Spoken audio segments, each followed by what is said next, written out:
তবে একটা বিষয় দেখার পর আমার মনে খুবই কষ্ট লেগেছে। আজকে দেখলাম ওই খালেদা জিয়ার কবরের কাছে গিয়ে বেয়াপর্দা মহিলা মানুষ গিয়ে তার কবরে দোয়া করতেছে, কবর জিয়ারত করতেছে। এখন বলেন তো, মহিলা মানুষের কি কবর জিয়ারত করা শরীয়ত সমর্থন করে? অনুমতি আছে? একে তো মহিলা মানুষ, আবার অন্যদিকে বেয়াপর্দা। বড় এই সমস্ত বেয়াপর্দা মহিলা কবরের চতুর্দিকে ঘুরলে খালেদা জিয়া আর শহীদ প্রেসিডেন্ট জিয়াউর রহমানের কবরের আযাব আরো বাড়তে পারে। এই জন্য তারেক রহমানকে বলবো, আপনাকে স্যালুট দেই। আপনি আপনার মায়ের লাশের পাশে দাঁড়িয়ে কোরআন তেলাওয়াত করেছেন, আপনি তার জন্য দোয়া করেছেন। আপনিই দোয়া করেন ওই বেয়াপর্দা মহিলাদেরকে আপনার বাবা মার কবরের কাছে যেতে দেবেন না, এতে করে আরো তাদের কবরের ভেতরে আযাব হতে পারে। আবার দেখলাম ফুলের তোড়া নিয়ে যে কবরে দিচ্ছে, এগুলো ইসলাম শরীয়ত সমর্থন করে? আপনি মুসলমান দোয়া করেন, ইসলামী পদ্ধতিতে দোয়া করেন, মোনাজাত করেন, তার জন্য সূরা ফাতিহা শরীফ পড়েন, তার জন্য সূরা ইখলাস পড়েন। ফুলের তোড়া নিয়ে যে কবরে দেওয়া মানে এটা এক ধরনের শিরিক, কবরকে পূজা করা। আমরা খালেদা জিয়াকে ভালোবাসি, প্রতিদিন মাহফিলে মাহফিলে হাজারো মানুষকে আমরা দোয়া করতেছি, প্রতিটা মসজিদে দোয়া হচ্ছে। আমরা চাই আল্লাহ খালেদা জিয়া শহীদ প্রেসিডেন্ট জিয়াউর রহমানকে জান্নাতি বানাক। সুতরাং তার কবরকে কেন্দ্র করে কেউ যেন শিরিক করতে না পারে, অশ্লীলতা করতে না পারে, এটাও দেখা দরকার। কিন্তু বেগম খালেদা জিয়া বিদায় নিয়ে চলে গেলেন, তার জানাজার ভেতরে লক্ষ লক্ষ মানুষ উপস্থিত হলো, চোখের পানি ফেলে কান্না করে করে তার জন্য দোয়া করতেছে, আল্লাহ যেন তাকে জান্নাতের মেহমান বানায়। এখানেই হলো দুই নেত্রীর পার্থক্য। একজনের ফাঁসি চাই, আর একজনের জান্নাতের মেহমান বানানো চাই। এর পেছনে কারণ হলো স্বৈরাচার হাসিনার সম্পর্ক ছিল ভারতের সাথে, নাস্তিকদের সাথে, আর খালেদা জিয়ার সম্পর্ক ছিল আলেমদের সাথে, ইসলামের সাথে। আমাদেরকে সত্য স্বীকার করতে হবে, তার যে অবদান এটা আমাদের স্বীকার করতে হবে। বাংলাদেশের ইতিহাসে সর্ববৃহৎ জানাজা হলো, এত স্মরণকালের ইতিহাসে এত মানুষ কোনো জানাজায় হয় নাই। খালেদা জিয়ার জানাজায় কত লক্ষ মানুষ উপস্থিত হয়েছে, পুরো বিশ্ব তোলপাড়, গবেষণা চলতেছে। দুইটা সংস্থা রিপোর্ট দিয়েছে, তারা গবেষণা করে বের করেছে যে সেই সংসদ ভবনের মানিক মে অ্যাভিনিউ থেকে কারওয়ান বাজার, এইদিকে ধানমন্ডি 32, তারপর আপনার ফার্ম গেট, পুরো এলাকা লোকে লোকারণ্য। তারা গবেষণা করেছে কমপক্ষে হলেও 32 লক্ষ মানুষ এই জানাজায় উপস্থিত ছিল। আল্লাহ আকবার বলেন। এমনকি রাস্তাঘাটে জায়গা না পেয়ে ছাদের উপরে মানুষ দাঁড়িয়ে নামাজ আদায় করেছে। খালেদা জিয়া এত ভালোবাসা কেন পেল, এত দোয়া কেন পেল? এর কারণ হলো খালেদা জিয়া জীবনে কোনোদিন ইসলামের বিরুদ্ধে কোনো কথা বলে নাই, আলেমদের বিরুদ্ধে কোনো কথা বলে নাই। আর যারা আলেমদের বিরুদ্ধে বলেছে, ইসলামের বিরুদ্ধে বলেছে, তারা মামু বাড়ি দিল্লি পালাতে বাধ্য হয়েছে। খালেদা জিয়াকে বলা হতো আপসহীন দেশনেত্রী। তিনি ইরশাদের বিরুদ্ধে আন্দোলন করেছে, মাথা নত করেনি। হাসিনার বিরুদ্ধে আন্দোলন করেছে, ঘর বাড়ি থেকে গলা ধাক্কা দিয়ে বের করে দিয়েছে, জেলে বন্দি করেছে, তারপরও বাতিলের কাছে মাথা নত করেনি। তিনি প্রমাণ করেছে তিনি আসলে আপসহীন দেশনেত্রী। আমরা বেগম খালেদা জিয়ার জন্য দোয়া করি, আল্লাহ তাআলা তাকে যেন জান্নাতের মেহমান বানাই, বলেন আমিন। আল্লাহ তাআলা তার কবরের ভেতরে যেন জান্নাতের বিছানা বিছাই দেয়, সবাই বলেন আমিন। তাহলে চিৎকার করে বলেন, রসুলের জীবন আদর্শ মানা কি? বাংলাদেশের 90% মুসলমান, অধিকাংশ মানুষের ধারণা রসুলের জীবন আদর্শ মানা হলো সুন্নাত, অথচ রসুলের জীবন আদর্শ মানাকে ফরজ করেছেন কে? তাহলে একজনও জবান বন্ধ রাখবেন না, সবাই মিলে চিৎকার করে একটা বার বলেন, রসুলের জীবন আদর্শ মানা কি? ফরজ কি আব্দুল সালাম যুক্তিবাদীর কথাই হবে? সভাপতির কথাই হবে? কাজী ইব্রাহিম সাহেবের কথাই হবে? ফরজ হতে গেলে হুকুম লাগবে কার? আরো জোরে বলেন। আমার বন্ধুগণ, মুসলমান ভাইরা গভীর মনোযোগ লক্ষ্য করুন। কোনো দিকে নজর নাই, কোনো দিকে তাকাতাকি নাই। কোরআন হাদিসের আলোকে চুম্বক কিছু কথা বলার পরে আপনাদের মধ্য থেকে বিদায় নিয়ে চলে যাওয়ার চেষ্টা করব। নবীজির জীবন আদর্শ মানা ফরজ করলেন 1450 বছর আগে পবিত্র কোরআনুল কারীমের ভেতরে।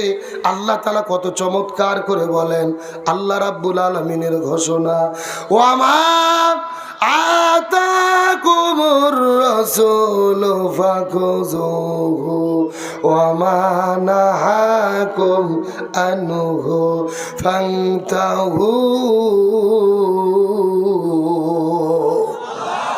আর জোরে বলি আল্লাহু আকবার। সূরা হাসর 28 নম্বর পারার 7 নম্বর পৃষ্ঠার 9 নম্বর লাইন 7 নম্বর আয়াতে কারিমা। তাফসীর ইবনে কাসিরের মধ্য থেকে বলতেছি, আল্লাহ তাআলা ডাকতে বলেন, হে পৃথিবীর মানুষেরা ভালো করে বোঝার চেষ্টা করো, এই দুনিয়ার মধ্যে যদি তোমরা শান্তি পেতে চাও আর আখিরাতের মধ্যে যদি তোমরা মুক্তি পেতে চাও, ওয়ামা আতাকুমুর রাসূলু ফাখুযুহু, নবী যেটা করেছে, নবী যেটা করতে বলেছে সেটা তোমাদেরকে করতে হবে। ওয়ামা নাহাকুম আনহু ফান্তাহু, নবী যেটা করে নাই, যেটা করতে নিষেধ করেছেন সেটা থেকে তোমাদেরকে দূরে থাকতে হবে। তার মানে বোঝা গেল এ আপনার মুসলমান নবী পুরো জীবনের ভেতরে যা যা করেছে আমাদেরকেও তাই তাই করতে হবে। নবী যেটা করে নাই আমাদের সেটা করা যাবে না। চিৎকার করে বলেন তো দেখি, হুকুম কার? আরো জোরে। এ মুসলমান ভাইরা গভীর মনোযোগ লক্ষ্য করুন, নবী পুরো জীবনের মধ্যে কি কি করেছে আর আমাদের জন্য কি কি করা দরকার, এই বিষয়টা বুঝানোর পরে আপনাদের মধ্য থেকে বিদায় নিয়ে চলে যাওয়ার চেষ্টা করব। কথাগুলো মনোযোগ দিয়ে বোঝার চেষ্টা করবেন। আমার নবীজি মক্কার মধ্য থেকে মদিনায় হিজরত করে চলে গেলেন। ওই মদিনায় যাওয়ার পরে মদিনা নামক একটা রাষ্ট্র গঠন করলেন, আর আমাদের নবী হলেন ওই মদিনা নামক রাষ্ট্রের রাষ্ট্রপতি। আমার নবী ছিল রাষ্ট্রপতি। জোরে বলে, আমার নবী কি ছিল? কে রে নবী রাষ্ট্রপতি ছিল বলতে ভয় লাগে, লজ্জা লাগে? যারা চাপা খুলবে না মনে করবেন এদের মধ্যে ভেজাল আছে। আমার নবী ছিল রাষ্ট্রপতি। জোরে বলেন, আমার নবী কি ছিল? আরো জোরে। তাহলে এখন আমি আপনাদেরকে জিজ্ঞাসা করি, বলেন তো আমার নবী যদি রাষ্ট্রপতি থেকে থাকে তাহলে এই বাংলাদেশের ভেতরে আমাদের মতো আলেমদেরকে, হুজুরদেরকে এই দেশের ভেতরে রাষ্ট্রপতি হওয়ার দরকার আছে না নাই? এই ওয়াজ করলেই বিপদ। আমরা যদি বলি খাওয়ার পরে মিষ্টি খাওয়া সুন্নাত, সবাই বলে সুবহানাল্লাহ সুবহানাল্লাহ, তার মানে আরো খাবার চাই। কিন্তু আমরা যখনই বলি জেলের মধ্যে যাওয়া সুন্নাত, আমার নবী 3.5 বছর ধরে শিবে আবু তালিব নামক জেলের মধ্যে বন্দী ছিলেন, ওই নবীর তরিকায় জেলের মধ্যে যাওয়া সুন্নাত। আমার নবী উহুদের প্রান্তরে দান্দান মোবারক শহীদ করেছে, ওই নবীর তরিকায় প্রয়োজনে দাঁত ভাঙা সুন্নাত। আমার নবী তাফের ময়দানে রক্ত ঝরিয়েছে, ওই নবীর তরিকায় শরীরের মধ্য থেকে প্রয়োজনে রক্ত ঝরানো সুন্নাত। আমার নবী 10 বছর ধরে কোরআনের রাষ্ট্র পরিচালনা করেছে, ওই নবীর তরিকায় কোরআনের রাষ্ট্র পরিচালনা করা সুন্নাত। তখন কিছু লোক লাভ দিয়ে উঠে বলে, আব্দুল সালাম যুক্তিবাদী হুজুর মনে হয় রাজনীতি করি। কথা কন। এদের কাছে নামাজ রোজা হজ যাকাত রাজনীতি মনে হয় না, জিকির তাসবিহ রাজনীতি মনে হয় না। নবীর তরিকায় জেলেবন্দি হওয়া, নবীর তরিকায় রক্ত ঝরানো, নবীর তরিকায় দাঁত ভাঙা, নবীর তরিকায় কোরআন দিয়ে রাষ্ট্র পরিচালনা করা রাজনীতি মনে হয়। এরা কপাল পোড়া, আমার নবীজির সিরাতকে তারা বুঝতে পারে না। অত সোজা নয়। আমার নবী ছিলেন মসজিদুন নববীর ইমাম, আবার মদিনা নামক রাষ্ট্রের রাষ্ট্রপতি। তার মানে বোঝা গেল রসুলের সিরাতের শিক্ষা এবং আদর্শ হলো, যিনি মসজিদের ইমাম হবে তাদেরকেই সমাজের ইমাম হতে হবে। আপনাদের এই ইউনিয়ন পরিষদের নাম কি ভাই? নতুন ভারেঙ্গা। ভাই আপনি একটু সরেন তো, আমি একটু হাত মারি তো আবার হঠাৎ করে বেয়াদব হয়ে যাবে। হ্যাঁ একটু জায়গা জি। তাহলে ইউনিয়ন পরিষদের কি নাম? হ্যাঁ ভালো করে বোঝেন। এই নতুন ভারেঙ্গা ইউনিয়নের ভেতরে সবচাইতে বড় মসজিদের যিনি ইমাম হবে, এই ইউনিয়ন পরিষদের তাকেই চেয়ারম্যান হতে হবে। আপনাদের বেড়া থানার সবচাইতে বড় মসজিদে নামাজ পড়ানোর যিনি যোগ্যতা রাখে তাকেই এলাকা থেকে এমপি হতে হবে। বাংলাদেশের কেন্দ্র মসজিদ বাইতুল মোকাররমের ভেতরে জুমার দিনে খুতবা দেওয়ার যিনি যোগ্যতা রাখে তাকেই বাংলাদেশের রাষ্ট্রপতি প্রধানমন্ত্রী হতে হবে। কথা কি ক্লিয়ার না ভেজাল আছে? কিন্তু আমরা হুজুরকে বাটিয়া ভাগ করে আলাদা করে দিছি যে হুজুরদের কাজ শুধু মসজিদে নামাজ পড়াবে, মাদ্রাসাতে বুখারী শরীফ পড়াবে, পীরের খানকার যে জিকির করবে, বিয়ের দিনে বিয়ে পড়াবে, মানুষ মরে গেলে জানাজা, 7 দিনে গরু জব, 40 দিনে হালুয়া রুটি, আর বাইরে কোনো দায়িত্ব নেই। আমরা হুজুরেরা মসজিদ মাদ্রাসা পীরের খানকা ভাগ করে বেটেনে বসে আছি, এই সুযোগে জালেমেরা পুরো জমিন দখল করেছে। এত শোধন আল্লাহ তাআলা মানুষ সৃষ্টি করার আগে সর্বপ্রথম বলেছিলেন ওয়াইদ ক্বালা রাব্বুকা লিল মালাইকাতি ইন্নী জাইলুম ফিল আরদি খলিফা। আল্লাহ কিন্তু বলেনি ফিল মসজিদে খলিফা, আমি মসজিদে খলিফা পাঠাবো, ফি খানকায়ে খলিফা, আমি খানকাতে খলিফা পাঠাবো, ফিল মাদ্রাসাতে খলিফা, আমি মাদ্রাসাতে খলিফা পাঠাবো। আল্লাহ বলছে না ফিল আরদি খলিফা, আমি জমিনে খলিফা পাঠাতে চাই। তার মানে বোঝা গেল আলেমদের দায়িত্ব শুধু মসজিদ মাদ্রাসা আর পীরের খানকা নয়, আলেমদের দায়িত্ব কোরআন দিয়ে পুরো জমিনের নেতৃত্ব দেওয়া। আর যতদিন পর্যন্ত আলেমদের নেতৃত্ব জমিনে কায়েম না হবে ততদিন জমিনে শান্তি আসবে কেন ভাই? আলেমেরা নেতৃত্ব কেমনে পাবে? আমরা হুজুরে হুজুরে গুতগুতি করে ইসলামের 12টা বাজাইছি। কথা কর না গা, আপনি কার দোষ দেবেন? তথাকথিত জালেমদের চাইতে আলেমদের দোষ বেশি। আমরা এক হতে পারিনি। এইবার একটা বাংলাদেশে প্রেক্ষাপট তৈরি হয়েছিল, আলেমেরা ঐক্যবদ্ধ হওয়ার পথে, আর এই দেশের মানুষও চাচ্ছে আলেমেরা এক হোক, আমরা আলেমদের সাথে থাকব। কিন্তু গতকালকে বাংলাদেশের তথাকথিত 101 জন আলেম বিবৃতি দিল যে ইসলামীর জোট যারা ঐক্যবদ্ধ হয়েছে এগুলো শরিয়া ভিত্তিক জোট না, খামাকা বিভ্রান্ত হইয়েন না, ওদের সাথে যাইয়েন না। এই ফতুয়া কোনো জালেম দেয়নি রে, আলেম দিচ্ছে। আলেম বলছে ইসলামী জোট ওগুলো শরিয়া ভিত্তিক না, শরীয়তের উপর আর পূর্ণ ইস্তিকামাত নাই, অতএব ওই দিকে যাইও না।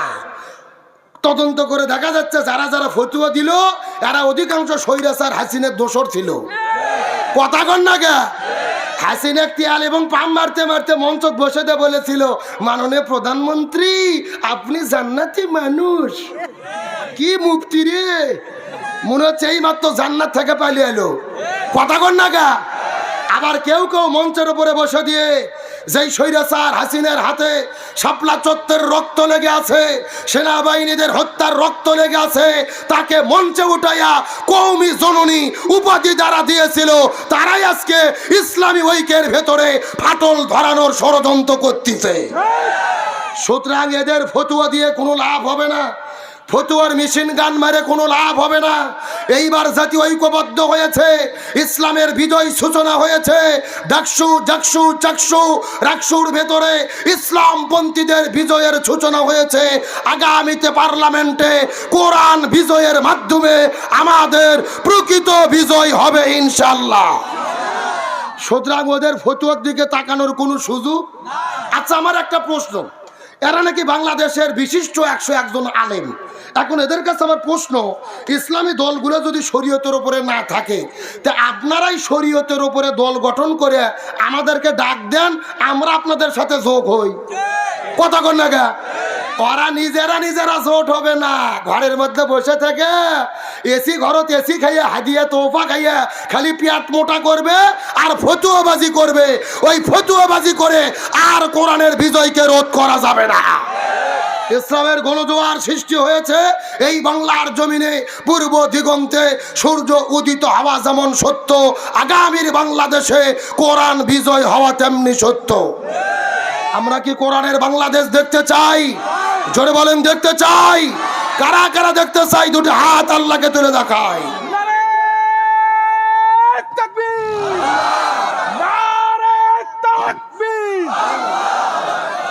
বিপ্লব বিপ্লব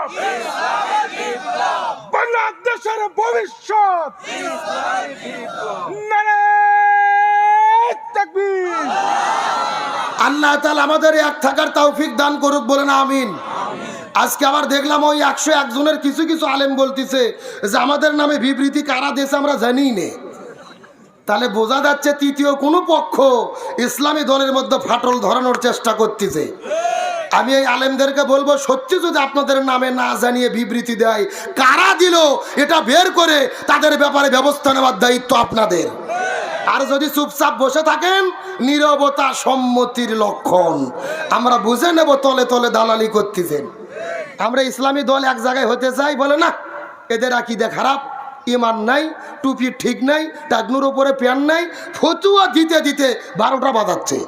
আবার তলে তলে 2-4টা আসন পাওয়ার জন্যে এমন দলের সাথে তলে তলে যোগ দিচ্ছে, ওদের ইমানও নাই, আকীদাও নেই। কেন যারা বলে কোরআনের সাথে রাজনীতির সম্পর্ক নাই, ইমান থাকে? শরিয়া আইনে বিশ্বাস করি না, ইমান থাকে? ওখানে এমপি হওয়ার জন্য তলে তলে আপোষ করলে তোমাদের আকীদের প্রশ্ন ওঠে না। আর ইসলামী দল একতাবদ্ধ হতে গেলে আকীদের প্রশ্ন তোলো। তার মানে বোঝা গেল আকীদা হলো ধোঁয়াশা, এগুলো চিটারি ভাটপারি আর গাদ্দারি ছাড়া কিছু হতে পারে না। এইবার ইসলামী দলের মধ্যে যারা একতাবদ্ধ হবে না, জাতি মনে করবে এরাই জাতির চূড়ান্ত দুশ্মন, এরাই জাতির সবচেয়ে বড় মুনাফিক। আল্লাহ তাআলা এই মুনাফিক থেকে জাতিকে হেফাজত করুক, বলেন আমিন। তাহলে রাসূলের সিরাতের শিক্ষা, যিনি মসজিদের ইমাম হবে তাদেরকে সমাজের ইমাম হতে। আমার বন্ধুগণ, মুসলমান ভাইরা, গভীর মনোযোগ। কোনো দিকে নজর নাই, কোনো দিকে তাকাতাকি নাই, লক্ষ্য করুন।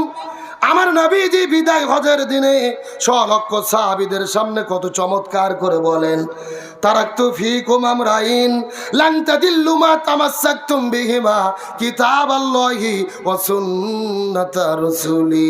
রাসূল ডাকতে বলে, সাহাবীরা মনোযোগ দিয়ে শুনে নাও, আমি দুনিয়ার মধ্য থেকে বিদায় নিয়ে চলে যাব, তোমাদের জন্য 2টা জিনিস রেখে যাব।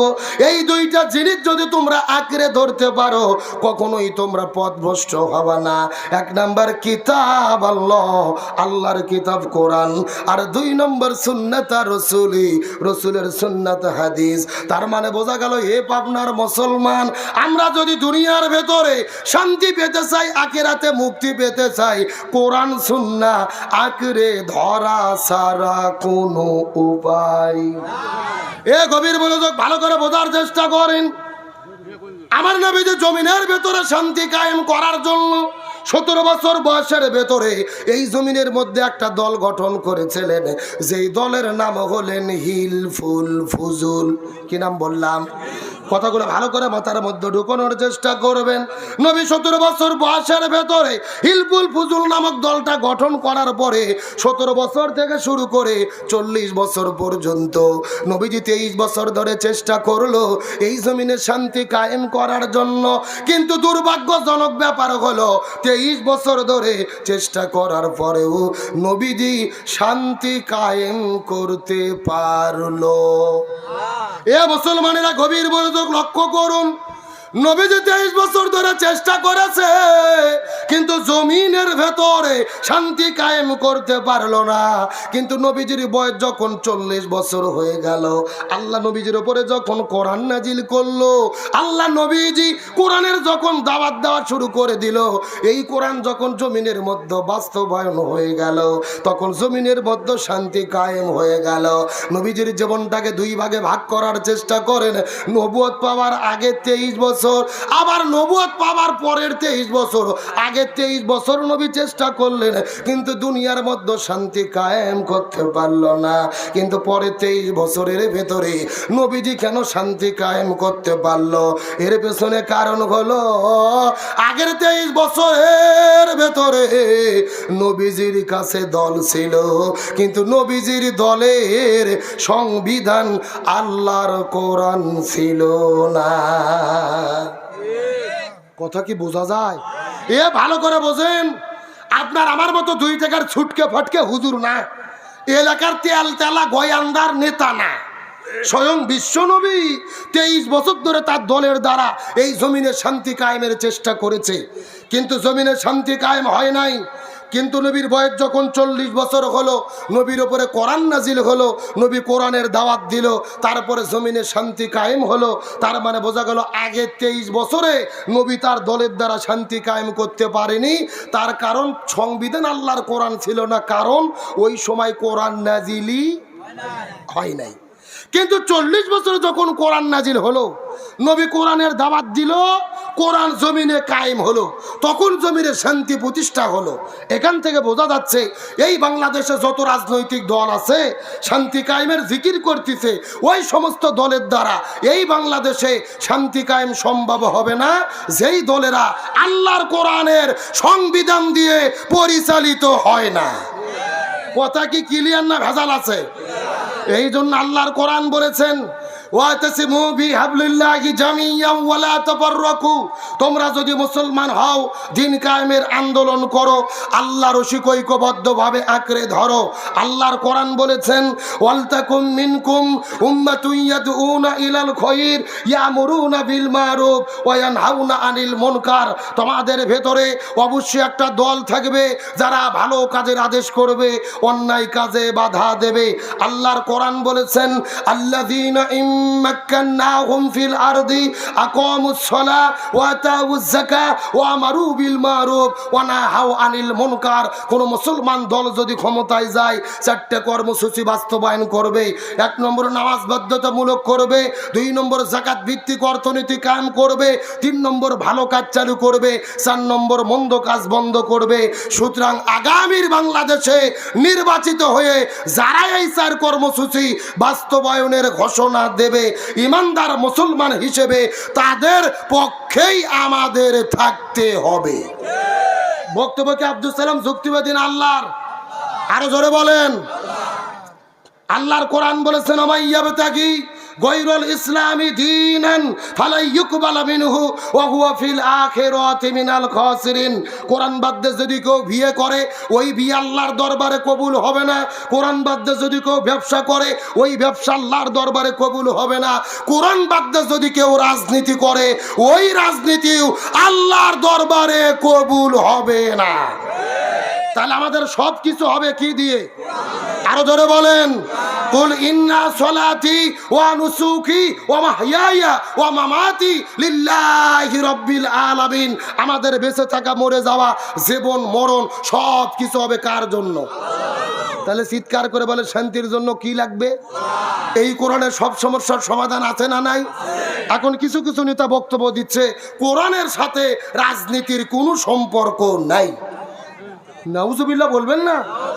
যারা বলে কোরআনের সাথে রাজনীতির কোনো সম্পর্ক নাই, আমি মনে করি এদের সাথে কোরআনের কোনো সম্পর্ক নাই। এদের সাথে যদি কোরআনের সম্পর্ক থাকতো এমন বক্তব্য দিতে পারতো। আবার বলতেছে আমরা শরিয়া আইনে বিশ্বাস করি না। জোরে নাউজুবিল্লাহ বলেন। এ শরিয়া আইন মানে কিসের আইন? শরিয়া আইন মানে হলো কোরআনের আইন, শরিয়া আইন মানে হলো হাদিসের আইন, শরিয়া আইন মানে হলো আল্লাহ রসুলের আইন। সুতরাং যারা বলে আমরা শরিয়া আইনে বিশ্বাস করি না, এরা কখনো মুসলমানের বাচ্চা হতে পারে না। আবার আমরা কোরআনের আইনের কথা বলি, তখন আমাদেরকে বলে আমরা নাকি ধর্ম ব্যবসা করি। আমরা হুজুরেরা বলে ধর্ম ব্যবসা করি।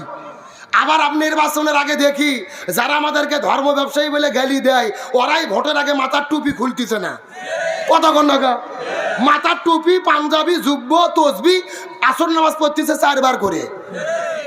এই সমস্ত নেতাদেরকে বলতে চাই, আমরা ধর্ম ব্যবসা করি না।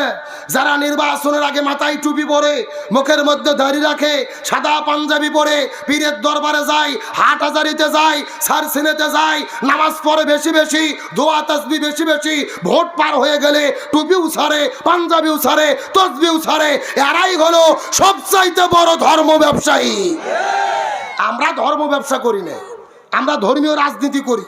সারা বছর কোরআনের আইনের কথা বলি, ভোটের আগেও কোরআনের আইনের কথা বলি।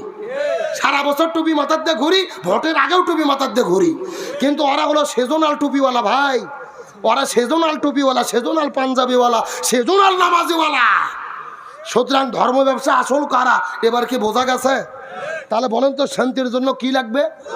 আল্লাহ বলেছেন, ফামান তাবিয়া হুদায়া ফালা খাউফুন আলাইহিম ওয়ালা হুম ইয়াহজানুন। লক্ষ্য করেন, এই যে আপনি এখানে লিখে দিয়েছেন আব্দুল সালাম যুক্তিবাদী, কিংবা মুরব্বী কোনো সমস্যা ভাবদাম না, আমার পানি দেওয়া লাগবে না, চা দেওয়া লাগবে না, নীরব বুঝবে। আপনার সম্মানিত লোক, খুব আকর্ষণ, কোনো গুতগুতি করবেন না, শুরু ছারুত করলে কিন্তু ওয়াজের লাইন আউট হয়ে যায়। হ্যাঁ, যা করা লাগবে নীরব করবে, আর আপনার সবাই একটা আকর্ষণ হন। তাহলে শান্তির জন্য কি লাগবে? এই যে দেখেন এখানে লিখে দিয়েছেন আব্দুল সালাম যুক্তিবাদী। আমি যুক্তিতে কিছু কথা আপনাদেরকে বুঝাই। মনে করেন যে বাংলাদেশের ঢাকা শহরে বিশাল বড় একটা পানির ট্যাঙ্কি আছে। যারা বলেন কিসের ট্যাঙ্কি? ওই ট্যাঙ্কির মধ্যে থেকে পাইপ দিয়ে দিয়ে বাংলাদেশের 64টা জেলায় পানি সাপ্লাই দেওয়া হয়। কিন্তু ঢাকা শহরে যে পানির ট্যাঙ্কি আছে, ওই ট্যাঙ্কির ভেতরে একটা মরা বিড়াল মরিয়ে পচে গন্ধ উঠে আছে। আমার কথা বোঝা যায়? এখন একটা পাইপ আস্তে আস্তে আস্তে আপনাদের পাবনা বেড়াতেও এসেছে। এখন বলেন তো, এই পাইপ দিয়ে যে এই পানি বের হচ্ছে, ভালো না গন্ধ? আরো জোরে বলেন। এখন গন্ধলা পানি বের হওয়ার পরে পাবনা জেলার যত বড় বড় হুজুর আছে, ইমাম, মুয়াজ্জিন, খতিব, মুফতি, মুহাদ্দিস, ফকি, সব আলেমদেরকে ডেকে বলা হয়েছে, এই হুজুরের গোষ্ঠীরা, এই যে গন্ধলা পানি বের হচ্ছে, তোমরা ফু দিয়ে দিয়ে পরিষ্কার করো। হবে? হ্যাঁ, আচ্ছা, আপনাদের পাবনা জেলার হুজুর তো দূরের কথা, কাবা শরীফের ইমামও যদি এসে বিসমিল্লাহ বলে ফু দেয়, পানি পরিষ্কার হবে? আচ্ছা বলেন তো, পানি পরিষ্কার করতে গেলে কি পরিষ্কার করা লাগবে?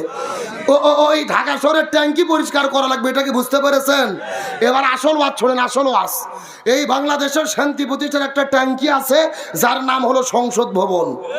আরো জোরে বলেন।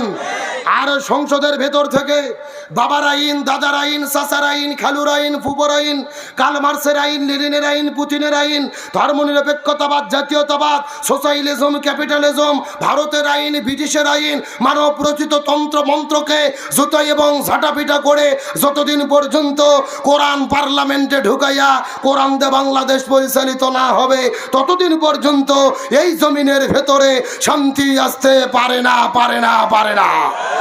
সুতরাং সমস্ত তন্ত্র মন্ত্রকে জুতো এবং ঝাঁটাপিটা করে বিদায় করে পার্লামেন্টে কোরআন ঢুকাইয়া বাংলাদেশ কোরআন দিয়ে পরিচালিত হোক, এটাকে আমরা চাই।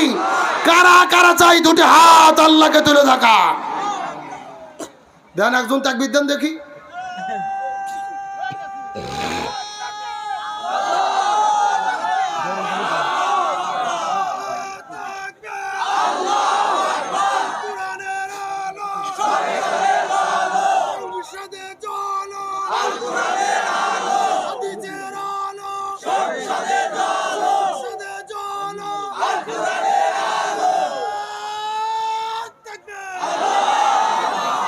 একেবারে সোজা কথা, জমিন যার, আইন চলবে তার।